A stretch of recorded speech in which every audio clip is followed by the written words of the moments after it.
आलमी बैंक ने पाकिस्तान के लिए country climate and development report में होशरबा इंकशाफात किए हैं कि मौसमियाती तब्दीलियों के बाइस 2050 तक मुल्क की GDP में 20% तक कमी का खतरा है।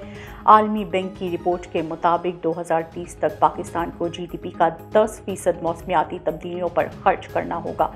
ज़राअत और तवानाई के शोबे में इस्लाहात के लिए टारगेटेड सब्सिडी देना होगी। मौसमियाती तब्दीलियों से बचने के लिए ज़राअत और तवानाई के शोबे में इस्लाहात नागुज़ेर हैं।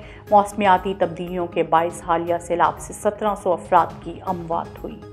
Oil and gas regulatory authority ने दरामदी RLNG की कीमतों में कमी करवा दी। ओगरा की जानिब से जारी करदा नए नोटिफिकेशन के मुताबिक सुई नॉर्दर्न सिस्टम के लिए RLNG की फ़ी यूनिट कीमत तरसील में $31.0 फ़ी BTU की कमी की गई है। नोटिफिकेशन के मुताबिक सुई नॉर्दर्न सिस्टम पर RLNG की नई कीमत $14.43 फ़ी BTU मुकर्रर की गई। सुई सदर्न सिस्टम पर RLNG की कीमत $0.32 फ़ी BTU की कमी की गई, जबकि सुई सदर्न सिस्टम पर RLNG की नई कीमत $14.81 फ़ी BTU मुकर्रर की गई।